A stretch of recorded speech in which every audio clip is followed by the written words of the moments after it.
Matthieu, chapitre 3.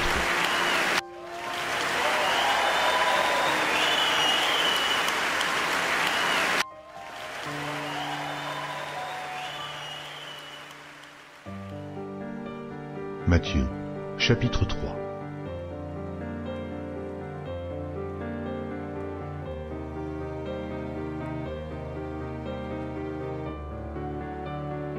En ce temps-là parut Jean-Baptiste prêchant dans le désert de Judée. Il disait, « Repentez-vous, car le royaume des cieux est proche. » Jean est celui qui avait été annoncé par Ésaïe le prophète, lorsqu'il dit, « C'est ici la voix de celui qui crie dans le désert. Préparez le chemin du Seigneur, aplanissez ses sentiers. » Jean avait un vêtement de poil de chameau et une ceinture de cuir autour des reins. Il se nourrissait de sauterelles et de miel sauvage. Les habitants de Jérusalem, de toute la Judée et de tout le pays des environs du Jourdain se rendaient auprès de lui. Ils confessaient leurs péchés, ils se faisaient baptiser par lui dans le fleuve du Jourdain.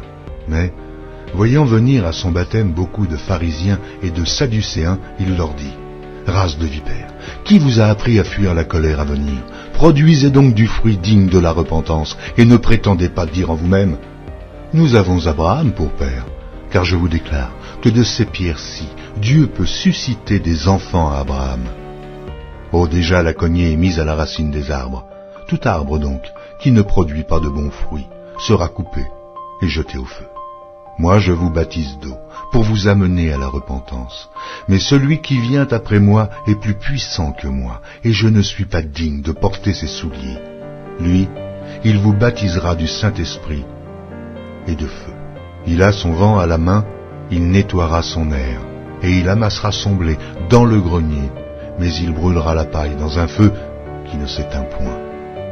Alors Jésus vint de la Galilée au Jourdain vers Jean pour être baptisé par lui.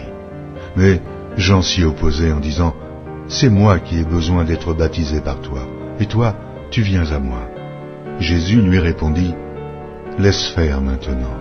Car il est convenable que nous accomplissions ainsi tout ce qui est juste. » Et Jean ne lui résista plus. Dès que Jésus eut été baptisé, il sortit de l'eau. Et voici, les cieux s'ouvrirent, et il vit l'Esprit de Dieu descendre comme une colombe et venir sur lui. Et voici, une voix fit entendre des cieux ces paroles, « Celui-ci est mon Fils bien-aimé, en qui j'ai mis toute mon affection. » Amen.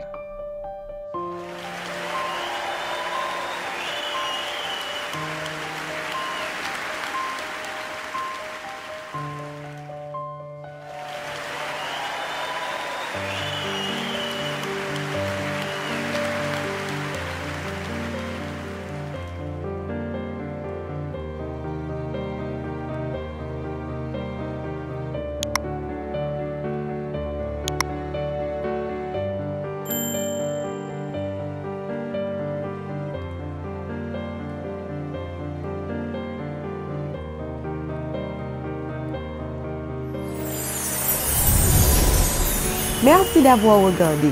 Pour ne manquer aucune de nos activités, prière de vous abonner maintenant en cliquant sur le bouton du milieu et en activant la cloche de notification. Pour continuer à bénir votre âme, nous vous proposons 2 vidéos, soit en cliquant sur celle de droite ou celle de gauche. Que Dieu vous bénisse.